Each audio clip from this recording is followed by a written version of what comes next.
Saudara-saudara, sebelum kita membaca dan merenungkan sabda Tuhan, mari kita berdoa.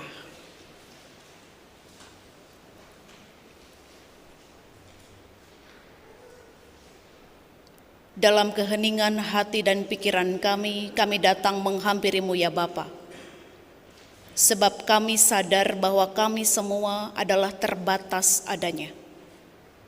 Oleh sebab itu, di dalam kami belajar membaca, belajar merenungkan, belajar melakukan sabda Tuhan. Kami mohon tuntunan Roh Kudus-Mu hadir menaungi hati dan pikiran kami, agar kami tidak hanya mendengarkan sabda Tuhan, tetapi juga dimampukan memahaminya dengan baik, serta dimampukan untuk melakukannya dengan baik dalam kehidupan kami setiap hari. Berfirmanlah ya Tuhan, sebab kami semua telah siap untuk mendengarkannya. Di dalam nama Tuhan Yesus Kristus, firman yang hidup, kami berdoa. Amin.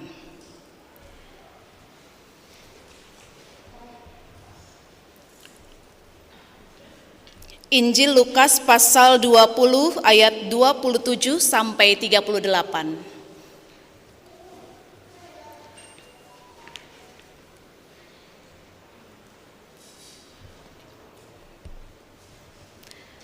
Mari saudara-saudara, saya mengundang kita untuk membacanya secara bergantian. Injil Lukas pasal 20 ayat 27 sampai 38. Lembaga Alkitab Indonesia memberi judul Pertanyaan Orang Saduki tentang Kebangkitan. Maka datanglah kepada Yesus beberapa orang Saduki yang tidak mengakui adanya kebangkitan. Mereka bertanya kepadanya,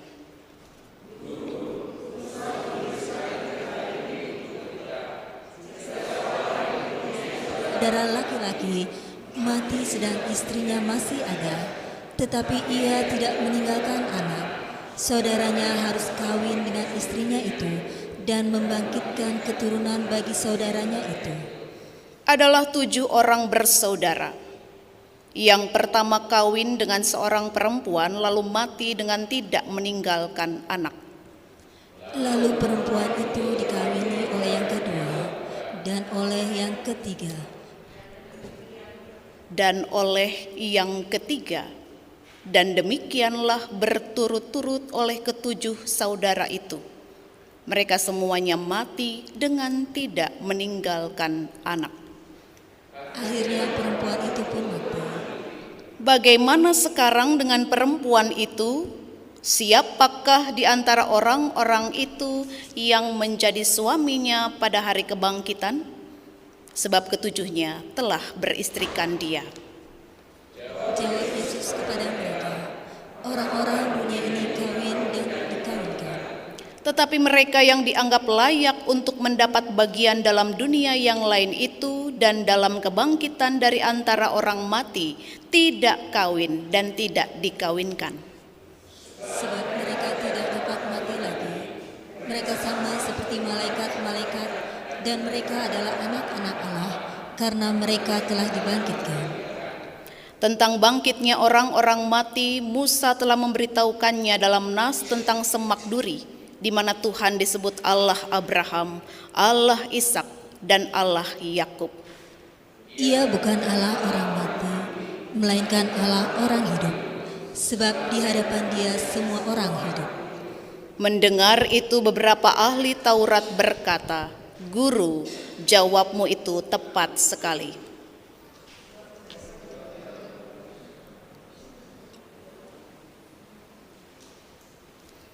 Sampai sedemikian jauh pembacaan firman Tuhan.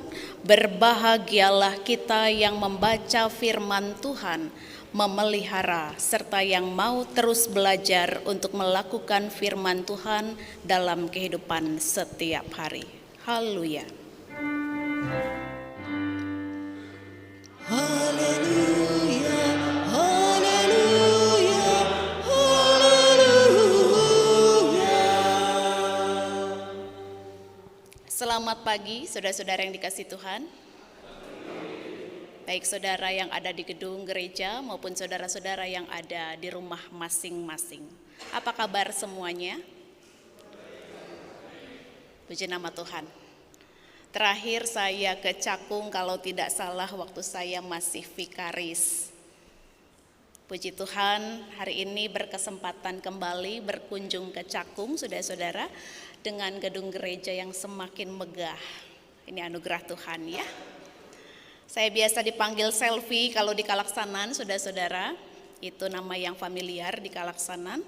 Saya dari Jemaat Kalaksanan dan ini tahun keempat di periode kedua saya menjadi pendeta jemaat di Kalaksanan. Kalaksanan itu Tasikmalaya Selatan, saudara-saudara. Kalau saudara naik bis dari sini ke Kalaksanan kurang lebih 10 sampai 12 jam untuk bisa tiba di Kalaksanan. Jemaat Kalaksanan itu saudara-saudara 2 kali dibakar. Yang pertama tahun 1996 gedung gerejanya dibakar. Yang kedua tahun 2001 gedung gereja dan rumah-rumah anggota jemaat, tidak hanya gedung gereja. Dan jemaat induk Kalaksanan, kenapa saya katakan jemaat induk Kalaksanan, saudara-saudara, karena kami punya 2 pos pelayanan Karangnunggal dan Pamengpeuk, dan 1 lagi wilayah binaan Bungbulang. Kalau dari Kalaksanan ke Bungbulang itu kurang lebih 4 jam perjalanan, saudara-saudara. Maka Pamengpeuk sedang dipersiapkan untuk menjadi pos kebaktian agar saudara-saudara dari Bungbulang itu bisa kebaktian di Pamengpeuk, dan jarak tempuh dari Kalaksanan ke Pamengpeuk tinggal 2 jam saja. Sehingga pembinaan iman bisa dilakukan sentral di Pamengpeuk. Jemaat Kalaksanan sebagai jemaat induk ini, saudara-saudara, sebagian besar anggota jemaatnya adalah buruh tani. Sehingga rata-rata para orang tua tidak sanggup untuk sekolahkan anak. Paling mentok ya saudara-saudara. Itu sampai SMP, paling mentok. Lalu sisanya bagaimana? Sisanya yang lainnya ya putus sekolah. Kalau sudah putus sekolah bagaimana? Menikahlah di usia dini. Keadaan ini diperparah dengan adanya pandemi COVID-19, saudara-saudara. Belum pandemi saja krisisnya sudah seperti itu. Datang pandemi COVID-19, anak yang putus sekolah, anak yang menikah di usia dini semakin naik angkanya. Bayangkan, saudara-saudara. Dan persoalan yang berikutnya, saudara-saudara, tidak adanya wadah belajar untuk anak usia dini di sana. Itulah sebabnya walaupun jemaat di pedesaan, Kalaksanan juga membuka kelas prasekolah di tahun 2012. Sampai berlanjut menjadi TK Eklesia Kalaksanan yang sudah berizin operasional dari Dinas Pendidikan pada tahun 2018. Dan sudah diakreditasi oleh Ban PAUD pada 30 Mei 2022. Mencoba bertahan dari krisis pandemi COVID-19, saudara-saudara, juga untuk menahan angka putus sekolah dan juga angka anak yang menikah di usia dini. Tim pengembangan ekonomi jemaat yang pada waktu itu dibentuk tahun 2019 semakin kami optimalkan dengan harapan agar anak-anak ini bisa terus sekolah. Operasional sekolah yang kita idam-idamkan di tahun 2012 itu bisa berjalan. Dan juga bisa memberikan subsidi untuk kas jemaat karena banyak juga fungsionaris jemaat yang perlu mendapat kesejahteraan di masa krisis pandemi COVID-19.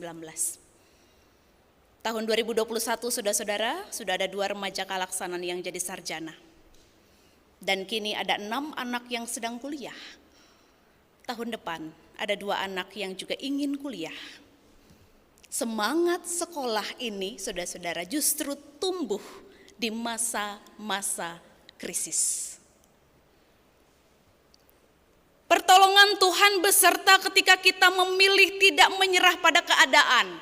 Ini yang mau saya katakan, saudara-saudara. Sekali lagi, pertolongan Tuhan beserta ketika kita memilih tidak menyerah diperhadapkan dengan persoalan, pergumulan, atau krisis. Dan saya yakin ibu bapak sekalian, baik yang di gedung gereja ini ataupun yang di rumah, punya kisah pengalaman hidup yang luar biasa, yang sangat beragam pasti ya saudara-saudara. Yang dihayati secara luar biasa, secara beragam juga. Saya yakin sekali. Kalau saya menceritakan bagian kecil dari pengalaman saya di Jemaat Kalaksanan, saya yakin saudara-saudara, Bapak Ibu penatua, fungsionaris gereja, punya segudang pengalaman yang luar biasa, pengalaman penghayatan iman. Di keluarga pun saya yakin saudara punya pengalaman penghayatan iman, mengalami pertolongan Tuhan yang luar biasa. Saudara-saudara, dari perjalanan pelayanan kami menghayati penghayatan iman kepada Kristus itu ternyata hadir dari proses jatuh bangun. Hadir dari penderitaan. Hadir dari pergumulan. Maka pertanyaannya mungkin, saya juga bertanya saudara-saudara, kalau penderitaan yang kita alami ini terus-terusan begitu ya, dari 96 dibakar, 2001 dibakar, krisis ekonomi, anak-anak begitu ya, orang tua tidak kunjung meningkat ekonominya, anak putus sekolah, lalu dinikahkan dalam usia dini, ada krisis lagi pandemi COVID, sampai sekarang kita belum bisa lepas masker. Sampai kapan krisis itu? Mungkin kita akan bertanya, terus-terusan ini Tuhan, berapa lama? Bisa bosan tidak? Bisa jatuh tidak? Bisa, saudara-saudara.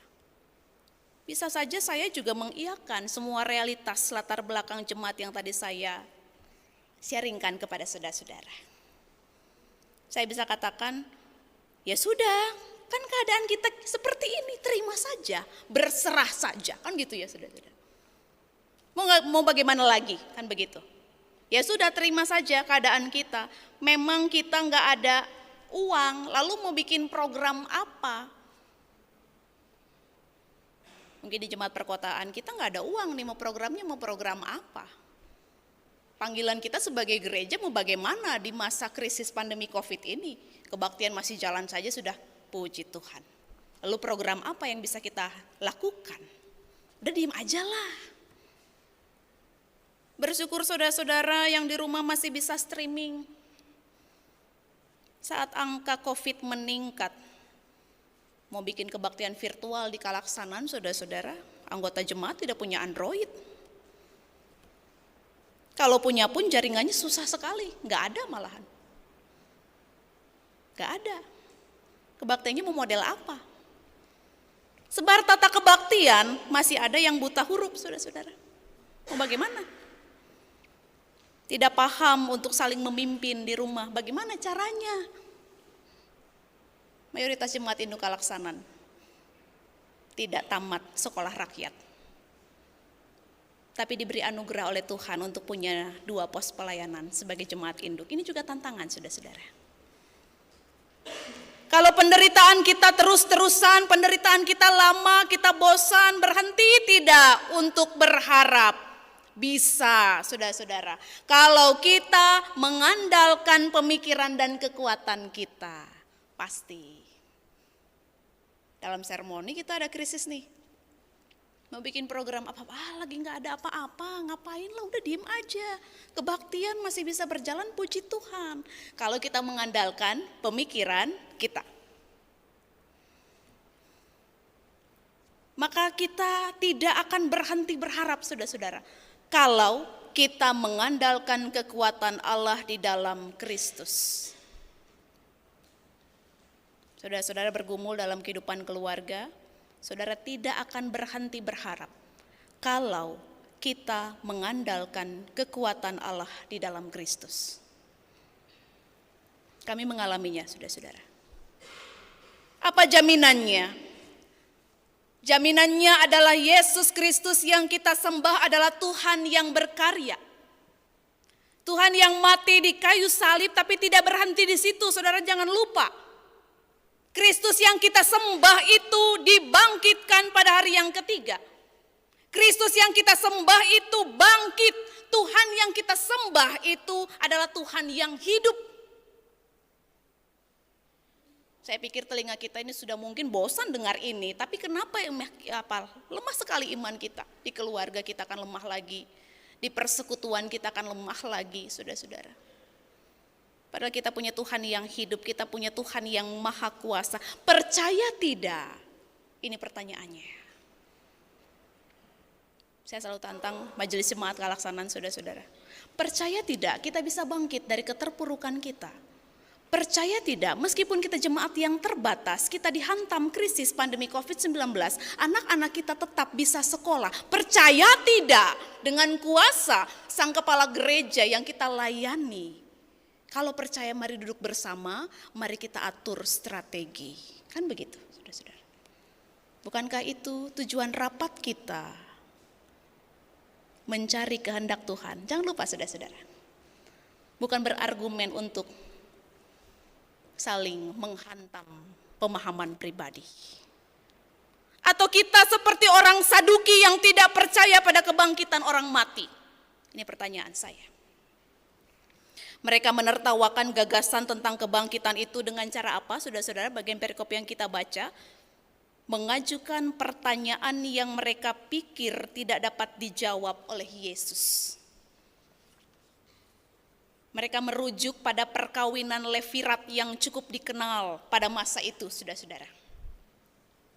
Hukum tentang perkawinan Levirat ini mengatakan bahwa jika seorang laki-laki meninggal dan belum punya anak dengan istrinya, maka saudara laki-lakinya itu harus menikahi istrinya. Itu hukum Levirat, saudara-saudara. Dan orang-orang Saduki ini bertanya kepada Yesus, bagaimana jika ada seorang perempuan yang masuk ke dalam perkawinan Levirat ini sampai suaminya berjumlah 7 orang? Siapakah yang akan menjadi suami perempuan itu di sorga kelak? Saudara-saudara, pertanyaan ini diajukan oleh orang-orang Saduki untuk menjebak Yesus dengan jawaban yang sesuai dengan harapan mereka. Dalam hal ini dengan menunjukkan kekaburan dan kekurangjelasan ajaran mengenai kebangkitan. Lalu apa respons dari Yesus, saudara-saudara? Mari kita lihat ayat 34 sampai 38. Saya akan bacakan untuk kita sekalian. Jawab Yesus kepada mereka, orang-orang dunia ini kawin dan dikawinkan, tetapi mereka yang dianggap layak untuk mendapat bagian dalam dunia yang lain itu dan dalam kebangkitan dari antara orang mati tidak kawin dan tidak dikawinkan. Sebab mereka tidak dapat mati lagi. Mereka sama seperti malaikat-malaikat dan mereka adalah anak-anak Allah karena mereka telah dibangkitkan. Tentang bangkitnya orang-orang mati, Musa telah memberitahukannya dalam nas tentang semak duri, di mana Tuhan disebut Allah Abraham, Allah Ishak, dan Allah Yakub. Ia bukan Allah orang mati, melainkan Allah orang hidup, sebab di hadapan Dia semua orang hidup. Perikop yang kita baca ini paralel dengan teks yang kita baca, saudara-saudara, dalam Injil Matius dan Markus. Di situ jawaban Yesus lebih tegas. Saya akan bacakan salah satu perikop yang paralelnya, saudara-saudara. Mari kita buka Injil Markus pasal 12 ayat 24 sampai 27. Jawab Yesus kepada mereka, kamu sesat. Justru karena kamu tidak mengerti kitab suci maupun kuasa Allah. Sebab apabila orang bangkit dari antara orang mati, orang tidak kawin dan tidak dikawinkan, melainkan hidup seperti malaikat di sorga. Dan juga tentang bangkitnya orang-orang mati, tidakkah kamu baca dalam kitab Musa, dalam cerita tentang semak duri? Bagaimana bunyi firman Allah kepadanya, akulah Allah Abraham, Allah Ishak, dan Allah Yakub? Ia bukanlah Allah orang mati, melainkan Allah orang hidup. Kamu benar-benar sesat. Saudara-saudara yang dikasihi Tuhan Yesus Kristus, kembali pada pertanyaan reflektif kita di pagi menjelang siang hari ini. Percaya tidak kita pada kuasa Kristus yang bangkit? Bagi yang percaya katakan amin. Ini kelemahan kita orang GKP, saudara-saudara. Biasanya kita di GKP itu ngantuk kalau kebaktiannya. Tapi kalau diajak semangat, kurang semangat. Percayakah kita pada kuasa Kristus yang bangkit? Yang percaya katakan amin. Gak ngantuk kan saudara dengar khotbah saya ya? Yang di rumah? Iya. Pertanyaan berikutnya, seberapa dalam? Kan gitu ya. Seberapa dalam kita memaknainya sehingga kita tidak hanya sekadar menjadi umat yang tahu. Orang Saduki ini orang bangsawan, orang yang pintar, saudara-saudara. Mereka itu menjadi imam dalam rumah ibadah. Kalau kita katakan ya dan amin, seberapa dalam kita memaknainya sehingga kita tidak hanya sekadar menjadi umat yang tahu, yang pintar, yang berpengetahuan luas seperti orang Saduki. Yang kalau berdebat itu inginnya menjatuhkan orang. Karena tahu banyak hal begitu ya. Padahal udah tahu jawabannya, ngetes. Penghayatan kuasa Kristus yang bangkit ini penting, saudara-saudara. Penting sekali. Agar apa? Agar ketika kita harus berulang-ulang kali mengalami pergumulan, berulang-ulang kali dalam kehidupan pribadi kita hampir jatuh, kita tidak menjadi goyah. Ketika kita harus berulang kali mengalami pergumulan dalam keluarga kita tidak goyah, saudara-saudara. Ketika pelayanan kita juga dihantam pergumulan, maka persekutuan kita juga tidak goyah. Mental para pelayannya juga tidak goyah. Ini penting. Karena kita tidak berpegang pada kekuatan pribadi kita. Kita berpegang pada kekuatan kepala gereja yang kita layani, saudara-saudara. Ini penting. Kalau saudara-saudara lemah dalam kehidupan persekutuan, pertanyaan saya, yang saudara layani itu diri sendiri, keinginan diri sendiri, kesenangan diri sendiri, ataukah Kristus? Ini menjadi penting agar kita kemudian menjadi bangkit ketika ada persoalan dan tidak mudah untuk mengatakan mundur ketika kita dipercayakan Tuhan menjadi pelayan-pelayan Tuhan. Saya selalu katakan pada jemaat Kalaksanan, saudara-saudara, jangan berhenti pikirkan konsep pengembangan meskipun kita jemaat pedesaan. Jangan berhenti. Jangan berhenti mengerjakan konsep itu. Jangan berhenti. Jangan berhenti. Karena apa? Karena kita punya Kristus yang sudah kalahkan maut, saudara-saudara. Bukan orang-orang mati yang diurusnya, kata firman Tuhan. Ia adalah Allah orang-orang yang hidup, Allah saudara dan saya. Maka ketika keluarga saudara bergumul, keluarga kita bergumul, jangan goyah. Kita punya Allah yang hidup. Pelayanan kita digoncang. Bangsa kita digoncang krisis pandemi COVID-19. Jangan goyah, kita punya Allah yang hidup yang memperkenankan kita mencari jalan keluar yang terbaik. Persoalannya mau tidak mencari dan duduk bersama untuk mencari kehendak Tuhan itu. Di akhir refleksi kita pagi hari ini, silahkan lempar senyum kanan, kiri, depan, belakang sambil katakan, teman, jangan berhenti melangkah. Silakan saudara.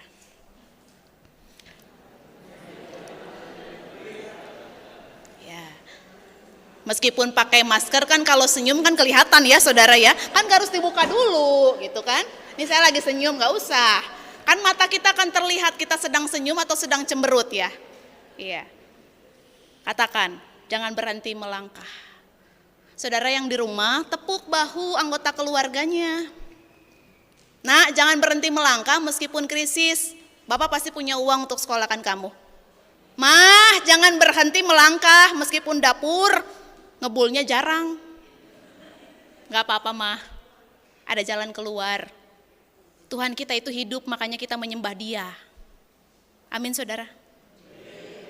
Jangan berhenti melangkah Bapak Ibu Penatua yang akan diteguhkan minggu depan ya.